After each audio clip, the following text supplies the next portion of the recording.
ketika seseorang yang tumbuh dengan kurang perhatian, kurang merasa dicintai, akhirnya tumbuh menjadi seorang yang merasa nggak layak untuk diperhatikan. Betul. Dan jadi ketika Iya. saya mau menyampaikan sesuatu, saya merasa saya layak nggak sih? Saya takut apa yang saya sampaikan tuh nggak cukup penting, atau takut ditolak, atau takut dianya negatif responnya. Jadi takut gitu mau ngomong. Nah itu tantangan saya. Kadang-kadang dulu tuh Ivon tuh nggak sebabang sekarang. Sejak dia jadi pembicara di mana-mana, mungkin Jadi lebih lancar ya. lebih pintar ngomong. Iya, Jadi iya. saya tuh sering, oh iya gitu. Cuman ya udah didengerin, dan dia juga sekarang udah lebih mengerti gitu. Jadi kadang-kadang saya udah nggak usah ngomong apa, dia juga udah ngerti. Jadi komunikasi batin nih ceritanya. Balik lagi tadi kan harus saling berkorban nih, saling Nah, mau itu. membahagiakan pasangan. Jadi ada saat-saat di mana saya ya udahlah ngalah, ya udah saya berusaha dengan sekuat tenaga saya untuk supaya dia bahagia. Tapi ada saat-saat lain di mana dia yang berusaha sekuat tenaga dia untuk membuat saya bahagia. Tapi halo Sobat Komsos, ketemu lagi di program Bisik Bincang Asik bersama Komisi Komsos Keuskupan Bandung.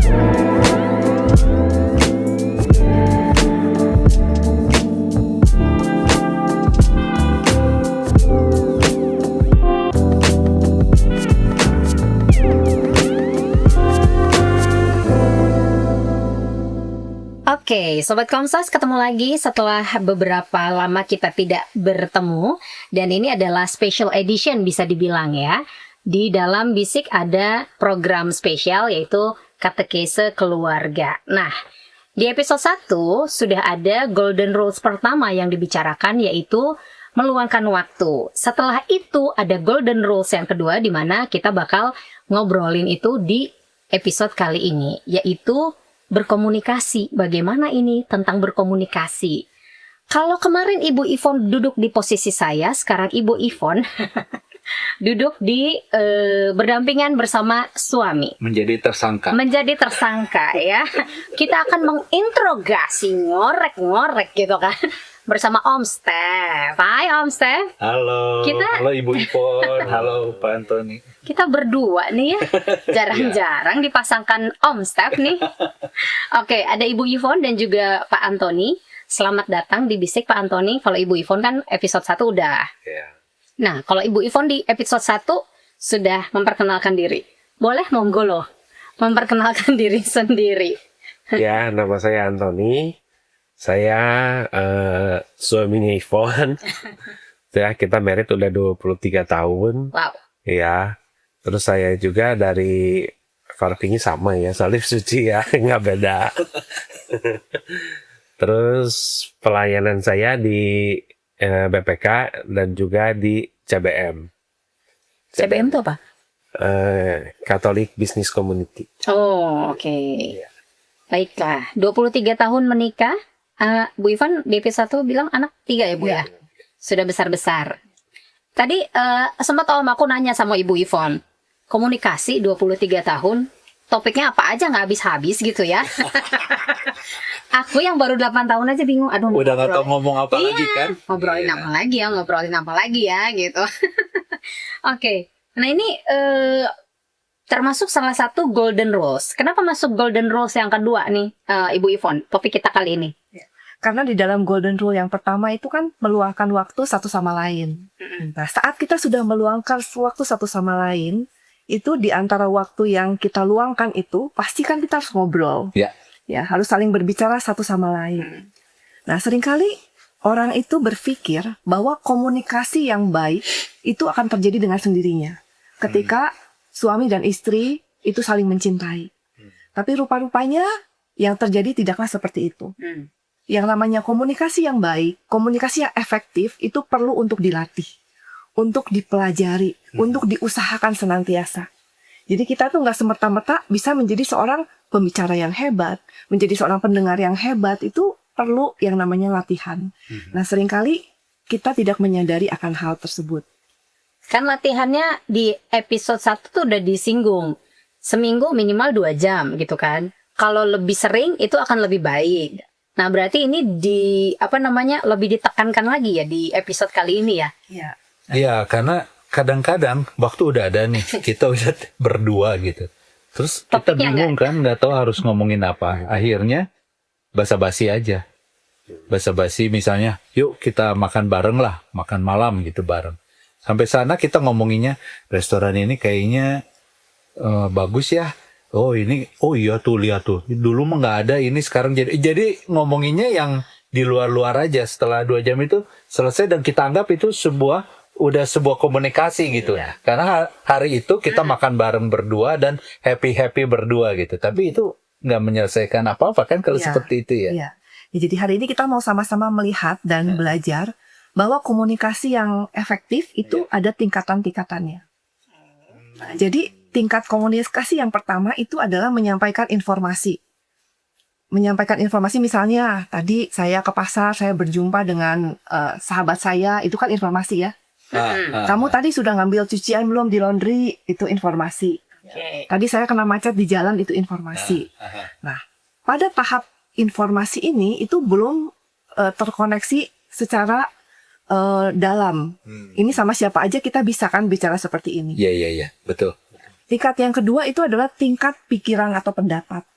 Nah, jadi pada tingkat kedua kita mulai menyampaikan, menurut saya pemerintah saat ini itu bla bla bla, misalnya gitu ya. Itu udah pikiran atau pendapat. Nah, dengan orang yang semakin kita kenal, semakin kita dekat, kita mulai berani untuk mengekspresikan pendapat tersebut. Nah, tingkat yang mau dicapai, yang paling baik, yang perlu untuk dicapai oleh pasangan suami istri itu adalah tingkat yang ketiga, yaitu sampai kepada tahap perasaan. Di mana kita bisa berani mengatakan kepada pasangan kita, saya hari ini happy banget loh, karena kamu mau membantu saya untuk menyiapkan anak-anak.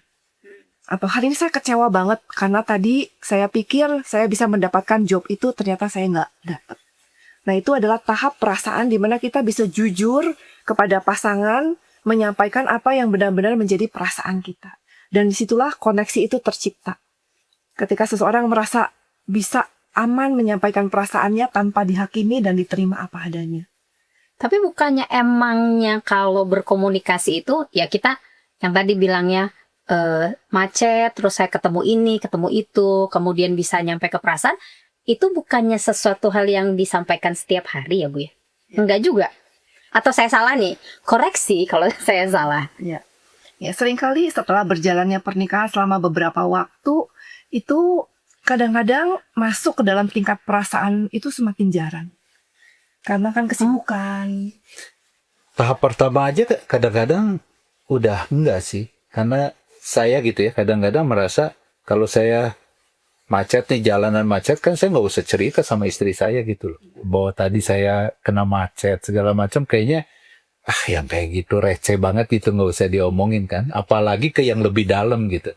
Nah kalau misalnya saya bilang, aduh hari ini saya capek banget, banyak kerjaan di kantor. Itu tahap berapa tuh kalau kayak gitu? Itu tahap yang ketiga, karena udah ngomongin perasaan kan. Saya capek banget. Oh, itu udah lebih dalam berarti kalau udah seperti itu ya. Ya, ketika Pastef mempunyai keamanan untuk membicarakan perasaan seperti itu kepada istri, itu adalah satu yang baik. Itu adalah satu tanda bahwa pernikahan Anda itu sehat. Aduh hari ini saya ditegur bos karena bukan salah saya, tapi kok saya yang disalahin, itu juga udah termasuk itu ya? Iya. Sebenarnya seberapa sulit sih untuk kita berkomunikasi? Karena kalau saya pikir semakin kita lama menikah, justru akan semakin deep talk kan? Harus begitu. Iya, harapannya kayak gitu. Tapi ternyata yang tadi semakin lama pernikahan, kayaknya waktu semakin nggak ada. Terus udah kayak gitu malah deep talknya malah berkurang gitu. Banyak juga pasangan yang semakin lama di dalam pernikahan itu semakin nggak terhubung. Why? Karena ketika dia berusaha untuk menyampaikan perasaannya, responnya itu kurang baik dari pasangannya. Mungkin diabaikan, mungkin disalahfahami, mungkin Salah dimarahin. Ya, jadi berhenti untuk menyampaikan perasaan tersebut. Nah, selain tingkat-tingkat tingkat-tingkat penyampaian kata-kata atau seperti ada informasi, pikiran, perasaan, di dalam komunikasi yang efektif juga ada yang namanya pemilihan kata-kata, intonasi. Nah, itu juga perlu diperhatikan. Karena kadang-kadang, ya kayak di dalam pernikahan kami gitu ya, ketika berkomunikasi itu seringkali karena pemilihan kata-kata yang kurang tepat atau intonasi yang terlalu tinggi, itu akhirnya malahan bisa bertengkar gitu. Padahal intinya itu bukan apa yang dia katakan, tapi cara menyampaikannya. Yang mungkin kadang-kadang menurut saya, kok kayak marah-marah sih? Kok nadanya begitu sih? Kok menyalahkan sih? Itu juga terjadi. Apa nih yang pernah Pak Antoni rasakan ketika berkomunikasi yang menghambat akhirnya? Kelihatannya soalnya Pak Antoni Iya. pendiam. Iya, kelihatannya manggut-manggut aja nih. Sangat aja nih. Soalnya saya sering terjebak. Oh, kita sering terjebak. Pak Antoni, di bisik inilah waktunya. Keluarkan Pak Antoni. Itu pintu bicara ya. Ya, kita kan jalan pagi setiap pagi. Terus dia kadang-kadang nanya, kalau dia mau bicara nih nanti Iya, iya. malam. Saya kalau bicaranya gini gimana ya menurut kamu? Akhirnya saya diceramain 1 jam. Waduh. Jadi apa isi yang dia mau dia sampaikan? Saya dulu yang dikotbahin gitu. Oh, jadi kayak ininya lah. Apa buat ininya Bu? Tesnya. Buat tes. Latihan. Pelatihan. Saya mau jalan pagi kenapa jadi diceramain? Ya, akhirnya saya jadi pusing sendiri gitu. Kalau udah dalam posisi gitu, gimana ngatasinnya? Ya udah diem. Gitu aja. Menjadi pendengar yang baik. Oh, oke. Iya, karena kalau ada yang berbicara, kita juga harus menjadi pendengar yang baik ya. Kalau kita tidak mendengarkan kan, ya yang tadi, jadinya acuh tidak acuh, akhirnya perasaan kita juga jadi tersakiti kan sebagai pasangan pastinya. Iya, dan dengan cara cuma mendengar iya aja itu lebih baik daripada bilang, kamu ngapain sih? Itu kan buat dia, jangan ke aku gitu. Kita mau jalan pagi nih, ayo udah. Gitu gimana kalau gitu? Iya, kalau saya merasakannya itu ketika saya didengarkan, itu saya merasa dikasihi. Saya merasa diperhatikan. Saya merasa dia itu ada buat saya, hadir buat saya. Saya juga tahu kadang-kadang dia bosan mendengarkannya. Tapi ketika dia Ngerasa juga sebetulnya. iya. Kalau kelamaan ya saya stop gitu ya. Tapi di sana saya benar-benar merasakan bahwa dia tuh benar-benar hadir buat saya. Mau untuk memperhatikan walaupun dia mungkin nggak tertarik gitu. Dan itu sangat-sangat membuat, kalau saya suka ibaratkan pernikahan itu kan kayak kita punya love tanks, punya tangki kasih. Dan tangki kasih itu kan perlu diisi setiap hari. Dan ketika saya bersikap baik, ketika saya mengalah, ketika saya mengapresiasi, itu kita seperti sedang menaruh tabungan di dalam tangki kasih itu. Nah, saya merasakan ketika saya didengarkan itu, tangki kasihnya itu dipenuhi dengan berlimpah-limpah. Sehingga nanti di dalam kehidupan sehari-hari, ketika mengalami sesuatu yang nggak enak, ketika mengalami sesuatu yang mengecewakan saya tuh nggak mudah jatuh terpuruk. Karena tangki kasih saya tuh sudah cukup penuh. Karena setiap hari kita punya waktu bersama itu. Dan saya merasa didengarkan. Even if cuman oh gitu ya. Tapi kan love language-nya orang beda-beda, Bu. Ada yang mungkin kayak Bu Ivon ya, Sobat Komsos ya. Kalau cuma nanggepinnya oke, oh berarti saya sudah didengarkan, saya merasa dikasihi gitu. Tapi kalau saya ya nggak bisa, Bu. Pasti harus ditanggepin yang kayak misalnya tadi Om Chef bilang, kamu apaan sih gitu. Meskipun begitu tanggapannya tuh berarti oh dia nyimak. Nah, kalau untuk pasangan-pasangan yang tidak bisa hanya untuk dengan cuman aja, itu bagaimana kita mengatasinya gitu. Sedangkan kita pengen ada si yang tadi responnya dong gitu. Bilang ke pasangannya gimana? Misalnya pasangannya tipikal kayak Pak Antoni gitu kan. Saya nggak mau jawaban kamu cuman kayak gini gitu. Ya, setiap pasangan kan punya kebutuhan yang berbeda-beda ya. Iya. Makanya disitulah komunikasi itu penting untuk bisa saling menyampaikan apa kebutuhan masing-masing, apa harapannya, apa keinginannya. Dan saat komunikasi itu adalah ya saat-saat dimana kita itu bisa saling mengenal satu sama lain. Jadi momennya ya. Yang sering terjadi sekarang ini, kita selalu menganggap pasangan kita itu pasti tahu kita gitu. Cenayang. Iya. Lu udah jadi istri gue, lu berarti tahu dong Harusnya ngerti dong. kepengenan gue apa, sifat gue kayak gimana gitu. Nah itu kadang-kadang kan pengennya seperti itu gitu. Itu juga Nah apakah terjadi ya? Iya. terjadi ini berdua ini juga Betul. begitu kan? Kita cukup diliatin dia udah tahu gitu. Luar biasa. Luar biasa itu. Iya. Nggak usah ngomong karena cuman saya juga bisa tahu dia lagi ngapain itu cuma lihat dari mukanya aja. Oh kayaknya udah jangan diganggu ya. Itu kerasa saking lamanya pernikahan atau memang pas zaman pacaran dulu kemudian awal-awal menikah tuh sudah memang mengenal banget gitu. Enggak, waktu dulu malah bingung. Saya sama dia bingung bisa tiba-tiba hari ini baik 1 jam kemudian marah-marah sendiri gitu kan. Oke. Nggak tahu kenapa itu. Susah ngerti gitu ya. Memang wanita kan susah dia mengerti kali itu kali. Emang. Emang unik. Unik. Itu oke. Tapi intinya kan ketika kita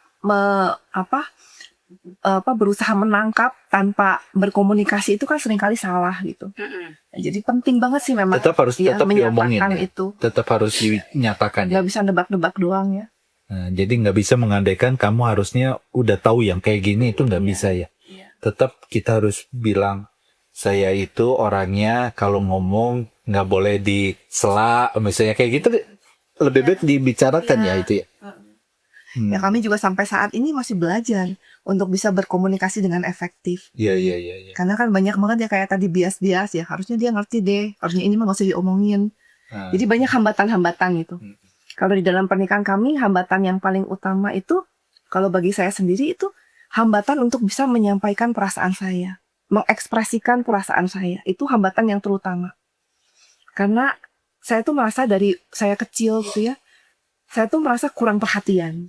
Jadi sehingga ketika seseorang yang tumbuh dengan kurang perhatian, kurang merasa dicintai, akhirnya tumbuh menjadi seorang yang merasa nggak layak untuk Oh iya, diperhatikan. betul. Dan jadi ketika Iya. saya mau menyampaikan sesuatu, saya merasa saya layak nggak sih? Saya takut apa yang saya sampaikan tuh nggak cukup penting, atau takut ditolak, atau takut dianya negatif responnya. Jadi takut gitu mau ngomong. Nah itu tantangan saya. Nah kalau tantangan suami itu beda lagi. Pak Antoni? Gimana nih Tantangannya? tantangan Pak Antoni ini? Pak Antoni ini ya senyum. Dalam berkomunikasi gimana nih? Yang sering miss itu gara-gara gini. Misalnya saya ngomong, padahal saya tuh nggak marah gitu. Cuma katanya, kenapa kamu marah-marah? Enggak, saya emang nggak marah-marah gitu. Mungkin dari nada kali ya. Iya sih. Sama sih, saya juga begitu. Nanti akhirnya malah jadi berantem tuh gara-gara itu. Enggak, saya emang nggak marah-marah. Enggak, kamu marah-marah gitu. Dan yang sebaliknya dari tantangan yang mengekspresikan tadi itu adalah tantangan untuk mendengarkan. Nah, kalau saya melihat ya suami saya itu punya tantangan di situ. Dia nggak punya kesulitan untuk mengekspresikan pikiran perasaannya, tapi dia cukup punya kesulitan untuk mendengarkan. Ya kurang sabar gitu ya. Makanya ketika jalan pagi dia bisa mendengarkan saya, bagi saya itu adalah satu Aduh, udah bentuk hadiah, kasih yang betul. begitu luar biasa. Itu latihan yang sangat berat. Latihan yang sangat berat. Sekarang saya mengerti kenapa dengan cuman mengangguk oh ya. Itu tuh akhirnya merasa didengarkan dan dikasih oke. Paham Bu saya. Maka mungkin juga wajar ya kalau ada sekarang ini banyak yang terjadi. Suami-suami itu lebih baik curhatnya sama teman-temannya di kantor atau teman dia olahraga atau apa, Iya. dibandingkan dia curhat sama istrinya. Iya. Demikiannya si istri dia lebih senang curhat sama pergaulan dia gitu loh, cycle dia sendiri gitu. Entah itu teman mainnya, teman hangoutnya atau apa gitu daripada dengan suami, karena merasa ini bisa dengerin gitu. Kalau sama suami ribut, bentar-bentar dia bilang yang kayak gitu aja kayak anak kecil gitu kan. Sama juga dengan suami, itu beberapa kali juga teman saya pernah bilang dia curhat misalnya dia dimarahin bosnya gitu. Dimarahin bosnya, emang bosnya itu kayaknya nindas banget gitu. Si istri itu bukannya dengerin malah marahin dia lagi. Lu si bodoh kerja di situ, keluar kalau udah gitu. Ngapain lu? Gitu segala macam gitu. Bos kayak gitu. Nah, terus sekali waktu dia pernah harus lembur. Harus lembur dia bilang kan sama istrinya, aku harus lembur. Bos kayak gitu masih dibelain gitu. Jadi itulah yang mengakibatkan akhirnya orang ini daripada gua ribut disalahin terus, udah gua lebih baik nggak usah ngomong-ngomong kalau soal kerjaan gitu. Nah seperti gitu kan. Iya.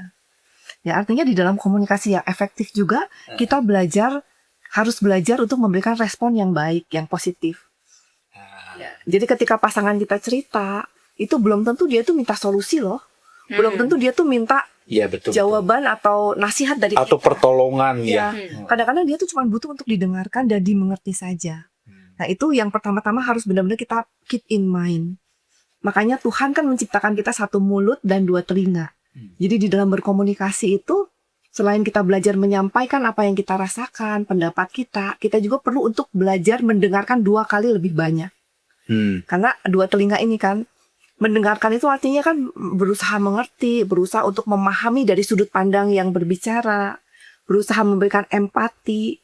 Nah itu perlu latihan, nggak terjadi dengan sendirinya.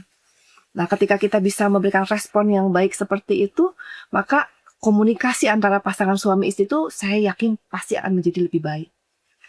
Jadi Iya. belum apa-apa jangan memberikan respon yang reaktif gitu ya. Belum apa-apa udah marah, belum apa-apa udah menghakimi, belum apa-apa udah negatif. Itu kan nggak enak ya kalau kita komunikasi sama orang seperti itu. Tapi bayangkan kalau kita punya pasangan yang mau mendengarkan dulu, nggak cepat marah, nggak cepat untuk mengambil kesimpulan, itu kan kita jadi punya ruang aman bagi kita untuk saling memenuhi kebutuhan satu sama lain. Latihannya gimana, Bu? Untuk kita melatihnya diri sendiri deh. Iya. Kita jangan ayo kamu ikut latihan gitu. Kita latihan diri sendiri deh untuk menjadi pendengar yang baik. Itu bagaimana nih? Kita mengingatkan diri untuk tidak reaktif saat mendengar pasangan berbicara. Ya, itu berarti harus disadari. Setiap interaksi dengan pasangan itu kita sadari, aware. Ya, jadi di dalam satu komunikasi atau relasi itu kan ada yang namanya interaksi positif dan negatif. Interaksi positif itu adalah ketika kita bersikap ramah sama pasangan, memberikan senyum, ya mengucapkan terima kasih, memberikan apresiasi, lalu menghargai, itu kan interaksi positif. Nah, lakukan itu sebanyak mungkin di dalam pernikahan kita. Karena ketika kita melakukan interaksi positif itu bagaikan kita sedang menabung dari dalam tangki kasihnya pasangan. Sehingga pada satu saat ketika kita miss, kita nggak sengaja nih mengatakan hal yang negatif, nggak sengaja mengkritik, itu tuh nggak akan berpengaruh terlalu signifikan di dalam relasi. Karena sudah terbiasa pasangan tuh mendengar sesuatu yang positif dari kita. Nah, bayangkan kalau sebaliknya, di dalam relasi pasutri ini lebih banyak interaksi negatifnya. Interaksi negatif itu misalnya penuh dengan kritikan, penghinaan, atau defensif, atau stonewalling. Nah, ini adalah keempat ciri-ciri gaya komunikasi yang sangat-sangat berbahaya di dalam satu pernikahan. Apa aja Stonewalling tadi? Pertama kritik. kritik. Jadi kita itu dalam pembicaraan hindari kritik. Iya. Emang gak boleh ya? Oh, gitu ya. Sebisa mungkin hindari kritik. Karena kritik itu kan artinya menempatkan diri kita itu lebih Lebih hebat. benar. Ya, lebih benar daripada pasangan dan berhak untuk menilai apa yang dia lakukan itu jadi salah. Tapi ada istilah kritik itu membangun. Nah, itu bagaimana itu? Ada kritik yang memang membangun. Ya, tetapi tentu disampaikannya juga perlu dengan bijaksana dan penuh hikmat dan dengan lemah lembut, bukan dengan penuh penghakiman. Jadi kayak misalnya kita ingat lagi kan yang episode 1 ya. Di situ pernah juga diceritain yang punya kebiasaan buka lemari nggak Nggak ditutup ditutup. lagi kan. Terus dikritik kamu itu orangnya Pelupa. atau kamu itu Nggak orangnya bertanggung ceroboh, nggak tanggung jawab gitu. Yang kayak Itu gitu itu namanya- nggak baik ya. Itu kritikan yang menyerang secara pribadi. Nah, itu juga terjadi loh di dalam pernikahan kami. Ya, suami saya itu kalau buka pintu lemari itu nggak pernah nutup sampai selesai gitu, cuma ada lubangnya dikit gitu. Terus apa yang pembelaannya gimana tuh kalau gitu? Udah kebiasaan. Dari kecil juga gitu ya. Iya, sama ngambil baju, kalau ngambil baju kan ditarik gitu aja. Iya, Yang atasnya berantakan gitu kan ya. Itu ternyata bukan hanya masalah nasional, masalah internasional gitu kayaknya. Semua Semua kayaknya kayak gitu ya. Iya. Nah, kalau saat itu terjadi saya memberikan kritik yang tidak sehat kan saya menyerang pribadinya. Kamu kok gitu sih? Kamu selalu ya bikin saya jengkel, selalu berusaha bikin saya marah. Kamu nggak bertanggung jawab. Udah berkali-kali diomongin masih Ya. gitu juga. Itu serangan. Dan itu mengakibatkan relasi kami kan pasti jadi nggak baik. Nah, saya berusaha nih memberikan kritik yang membangun. Gimana tuh? Saya ngomong caranya? gini, saya kesel loh kalau ngelihat lemari itu nggak tertutup dengan baik. Bisa nggak next time kamu tutupin dengan rapat gitu? Kalau sekarang pintunya bisa nutup sendiri. Iya. Sampai akhirnya nggak berhasil ya sudah. Daripada saya ngomel ya saya tutupin aja sendiri dan saya merasa ini adalah tugas saya sebagai seorang penolong. Jadi nggak ada kesel lagi, nggak ada itu lagi gitu. Iya. Daripada kita terus Ribut. kekeh ini Menyerang ingin dia. merubah kebiasaan itu lebih baik ya udahlah kita Ya, saya yang berubah. Ya, ini adalah tugas saya. Dan saya lakukan dengan sukacita. Tapi proses ya, Bu. proses ya. Berapa lama, Bu, proses? awalnya pasti ributnya lumayan ya itu ya. Iya. Awalnya nutup pintunya gini nggak, Bu? Bu. Iya. Oh gitu. Supaya tahu kan. Supaya tahu. Kalau istri saya itu sama itu kalau habis minum kan suka harus ditutup karena takut kena lalat atau tutupnya saya selalu nggak pernah taruh lagi di gelas gitu. Cuman karena saya sering dimarahin kayak gitu, sekarang selalu ingat gitu habis minum saya pasti selalu tutup gitu. Cuma kan namanya orang ya kadang-kadang kalau lagi buru-buru gitu, tiba-tiba itu gitu. Jadi dari 2 minggu saya nutup, lalu 1 hari itu jadi masalah gitu loh. Seperti saya itu punya kesalahan yang besar banget gitu loh. Padahal itu kalau maksudnya saya ngelakuin nutup kok selama 2 minggu gitu. Cuma sekali ini saya lupa memang nutup gitu. Nah yang kayak gitu memang harus diselesaikan ya. Iya, itu namanya bias manusiawi ya. Kita sebagai manusia itu punya bias negatif. Jadi selalu ingat satu yang jelek daripada 10 yang baik gitu. Nah, ketika kita sudah mengerti itu, kita akan lebih menyadari. Ketika melihat satu kesalahan, lihat aja yang baiknya dulu deh. Jadi nggak cepat kesel, nggak cepat marah, nggak cepat. Seperti itu ya.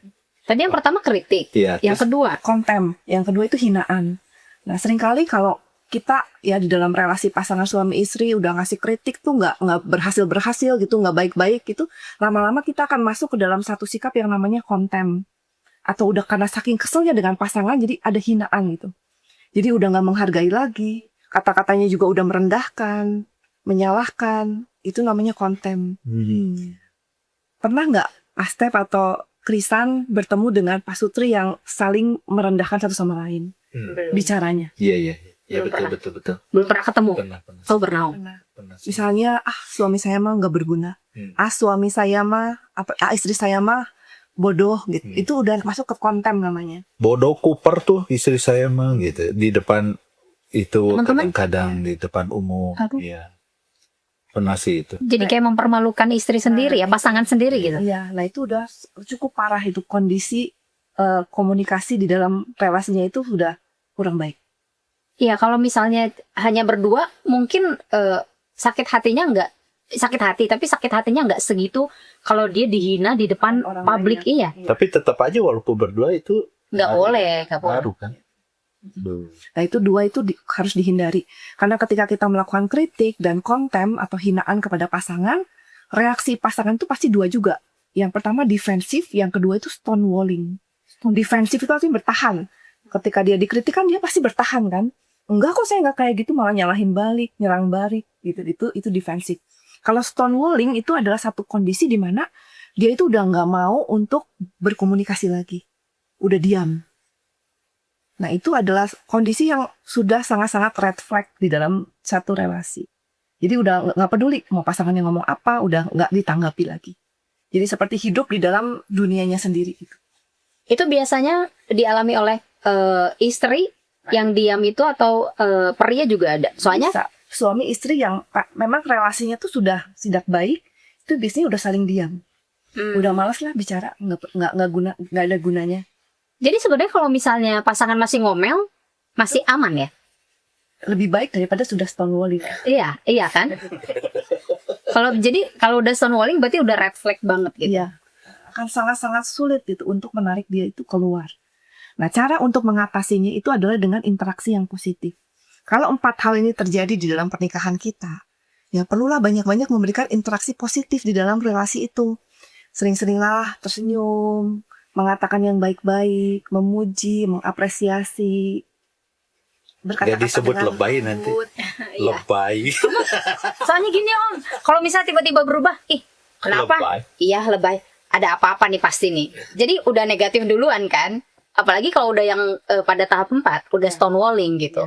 Tiba-tiba senyum-senyum, manis-manis. Ada apa nih dia gitu? Ada sesuatu pasti. Akan begitu nggak sih? Ya, memang ya sebagai manusia kan ya orang nggak tiba-tiba juga kan jadi stonewalling. Pasti ada proses menuju Iya. ke sana. Nah, untuk menariknya juga pasti ada proses. Ya, kalau nggak ada salah satu pihak yang mau untuk duluan mengambil langkah yang pertama, mengambil inisiatif, ya nggak akan baik-baik kan nanti relasinya. Berarti ada salah satu pihak yang mau untuk keluar dari situasi itu. Kalau dua-duanya udah nggak mau, susah ya. Nah, seringkali yang datang ke konselor, ke terapis, Itu udah yang keempat. sudah parah. Udah parahnya kalau 4. Tapi tetap masih bisa diperbaiki kan? Bisa, kita percaya dengan kuasa Tuhan, segala sesuatu itu nggak ada yang mustahil. Paling buruk, Pak Antoni sama Bu Ivon, komunikasi apa nih? Yang terjadi selama 23 tahun? Atau enggak, kayaknya baik-baik aja gitu. Yang paling kesel saya itu kalau udah mau tidur, udah gitu dia cerita tentang masalah pembantu. Itu ya si Mbak, makanan saya masih mau makan udah dibuang gitu. Aduh, gitu soal. Kenapa bikin kesel? itu tuh berulang-ulang gitu. Jadi mau ganti pembantu sembahnya yang mana, selalu aja ada masalah dengan pembantu rumah tangga. Oh, Heeh. sampai sekarang terjadi atau udah enggak? Sekarang sih udah jarang. Oh, udah jarang. Anak-anak kan sudah besar-besar, udah tidak terlalu. Dulu waktu anak-anak kecil kan sibuk banget ya, Pak. Jadi Betul, kayaknya betul, lelah betul, dan segala betul. macam. Iya, memang itu terpicu juga karena kita lelah kan biasanya kan. Iya. Maka hal-hal yang sepele jadi besar buat kita karena kita lelah sih. Biasanya itu yang jadi masalah.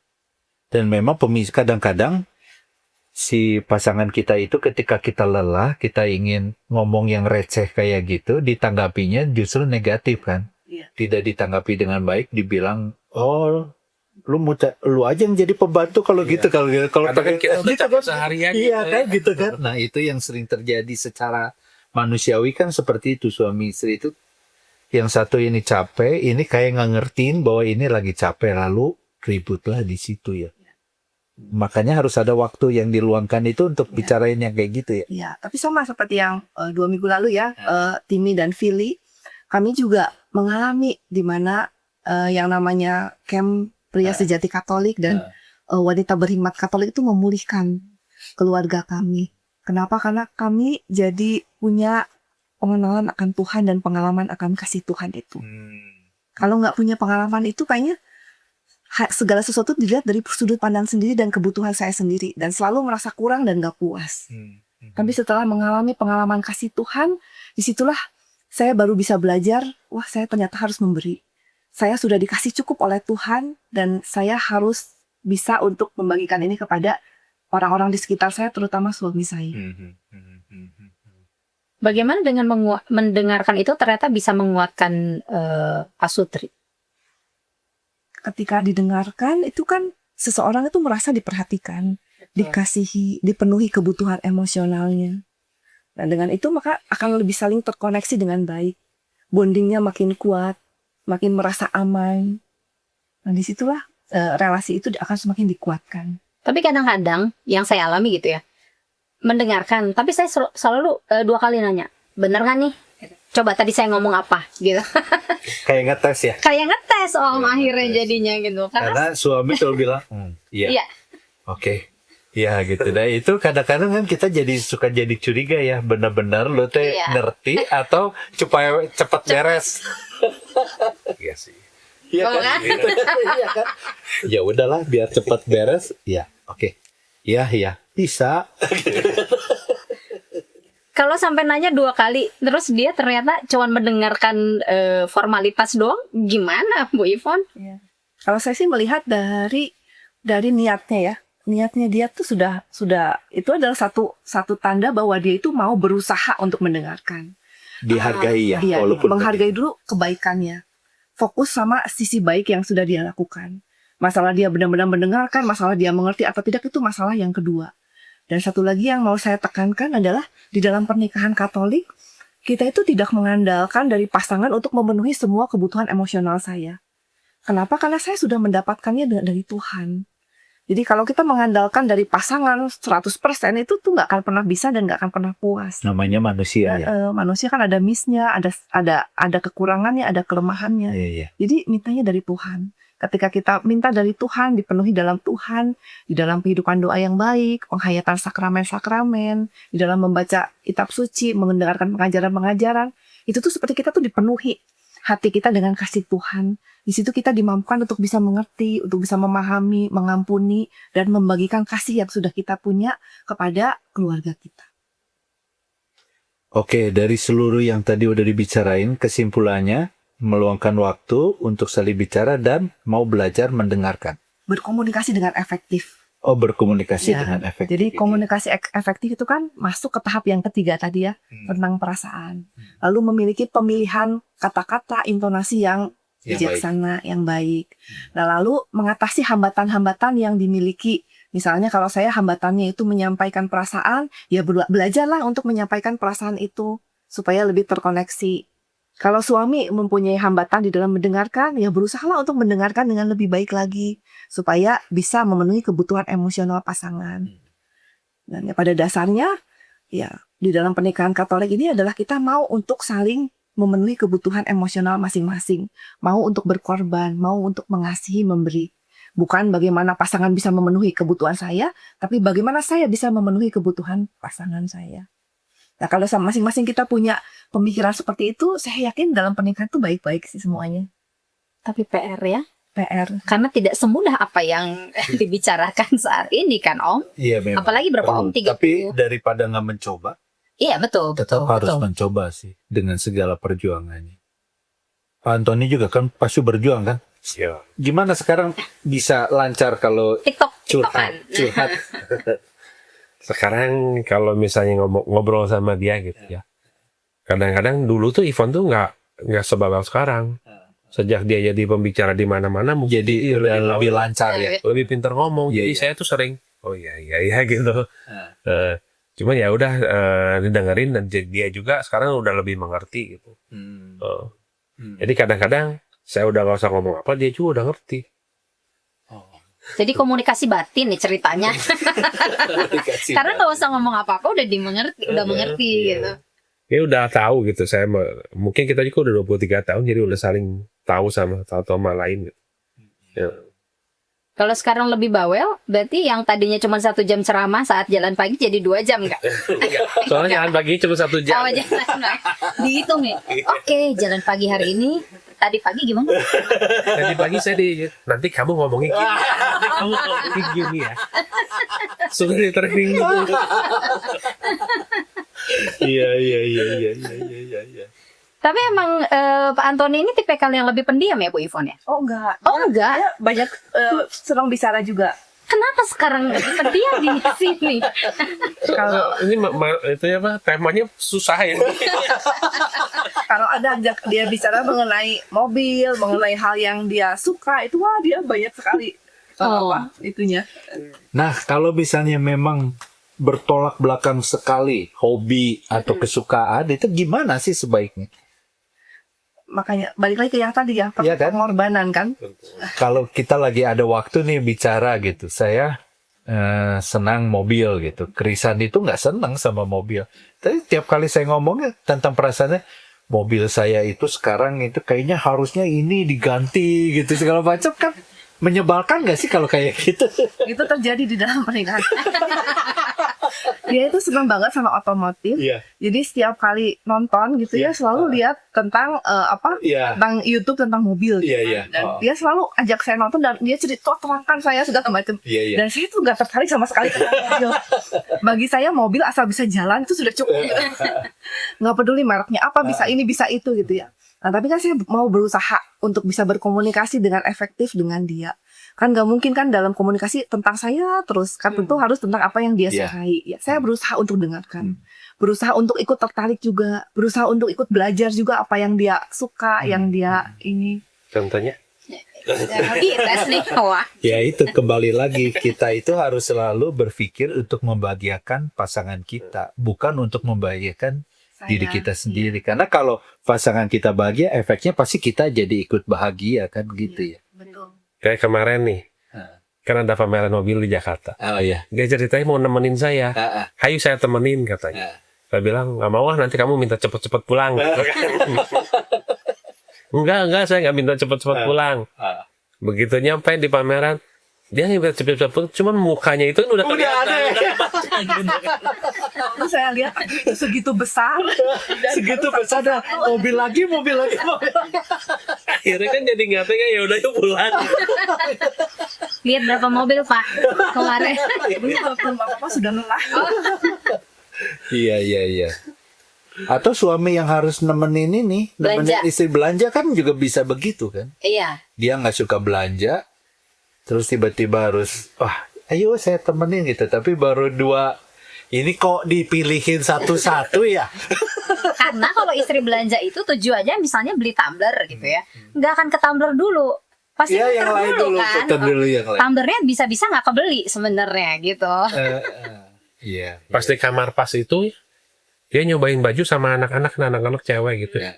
Ditukar satu-satu, nanti ini nyobain, yang ini nyobain, semua anak. Saya udah nonton satu YouTube itu, kok belum selesai ya? Masih di kamar tas gitu. Lama banget itu. Tapi nggak jadi beli akhirnya. Lebih fatal lagi itu kan. Tapi makanya dicobain satu-satu, ternyata nggak cocok, ya kan Bu ya, gitu. Nah untuk menyatukan yang tadi perbedaan ini kan sangat signifikan ya.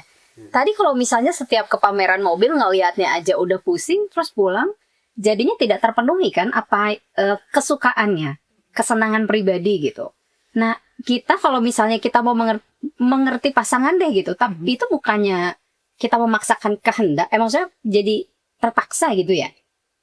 Akhirnya jadi nggak menyenangkan gitu, nggak suka cita gitu. Balik lagi tadi kan harus saling berkorban ya, saling Nah, mau itu. membahagiakan pasangan. Jadi ada saat-saat di mana saya ya udah saya berusaha dengan sekuat tenaga saya untuk supaya dia bahagia. Tapi ada saat-saat lain di mana dia yang berusaha sekuat tenaga dia untuk membuat saya bahagia.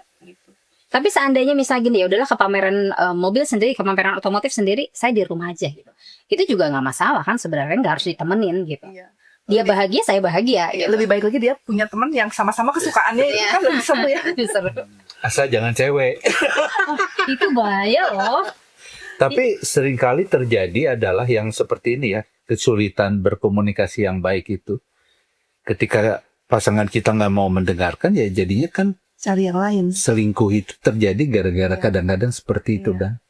Misalnya di tempat kerja ada yang Iya, mau mendengarkan dengan tiba-tiba atentif. kok dia nyaman banget ya tiap saya ngomong apa dia Iya. tidak memberi solusi, tapi dengan atensi besarnya dia mendengar dengan itu. Beda sama yang di rumah nih. Yang di rumah Galak. galak marah-marah. itu malah balik nyalahin gitu Iya. kan, kayak gitu. Ya, itu jadi refleksi ya bagi kita. Mm-mm. Bagaimana di dalam pernikahan itu kita mau saling untuk memenuhi kebutuhan pasangan supaya yang seperti itu tuh tidak terjadi gitu. Kalau pasangannya bahagia, di rumah sudah terpenuhi kebutuhannya, itu akan memperkecil resiko dan kemungkinan dia di luar itu tergoda kan. Mm-mm. Meskipun ada resikonya, tapi Masih ada kecil ya. sekali. Saya pulang dari sini kayaknya akan berkomunikasi dengan baik. Kan saya emosian. Kayaknya memang ditaruh di sini untuk belajar Om. Ya sama Segmen. kayak Ibu Ivon juga kan belajar akhirnya menyembuhkan diri sendiri kan. Iya, iya. Menyembuhkan diri sendiri. Oke. Dapat ilmu dan bisa menyembuhkan diri sendiri juga sehingga bisa menyembuhkan orang lain juga. Ini baru Golden Rules yang kedua ya. Iya. Berarti masih ada 5 episode lagi. Apalagi nih Bu Ivon yang mau itu ya disampaikan ya. Iya. Bentuk-bentuk orang yang berkomunikasi. Yang komunikasi ya ini sih sebenarnya eh, ringkasannya. ringkasannya ya orang-orang yang itu ya. Oke. Ada lagi yang ingin disampaikan kepada Sobat Komsos? Sebelum kita pamit, yudadai bye-bye. Ibu Ivon atau Pak Antoni? Ada. Enggak ada. Kalau saya sih pesannya Eh, komunikasi yang baik itu nggak terjadi dengan sendirinya. Kita perlu untuk berusaha, untuk melatih diri dan untuk terus belajar bagaimana kita bisa memenuhi kebutuhan pasangan, lebih membahagiakan pasangan, dan berusaha untuk menjadi seorang komunikator yang efektif. Dengan cara 3 tadi ya, bagaimana kita bisa mampu untuk mengatasi hambatan-hambatan kita. Kalau saya sulit mendengarkan, saya mau belajar mendengar. Kalau saya sulit untuk menyampaikan perasaan atau pikiran saya berusaha untuk menyampaikan dengan baik. Lalu mempelajari tingkat-tingkat komunikasi. Mau berusaha untuk semakin terkoneksi dengan pasangan. Memilih kata-kata dengan bijak. Memperhatikan nada suara. Saya yakin ketika kita melakukan semuanya itu, komunikasi antara pasangan suami istri itu akan menjadi lebih baik. Oke, jadi rules yang kedua adalah Komunikasi yang efektif. komunikasi yang efektif. Gitu, Sat? Iya Om. Mau lanjut ini? Oke, Sobat Komsos, kita sudah di penghujung acara ini. Kita akan berjumpa lagi dalam bisik yang berikutnya, di mana nanti kita akan melampaui episode yang ketiga dengan tahapan yang berikutnya lagi, sehingga kita betul-betul bisa merasakan bahwa keluargaku adalah surgaku. Sampai jumpa lagi. Terima kasih Ibu Ivon, terima Antoni, kasih Pak terima kasih, Antoni, Ibu terima Ivon. kasih Krisa. Om Ustaz, thank you. Pamit ya. Pamit semuanya. Dadah. Bye.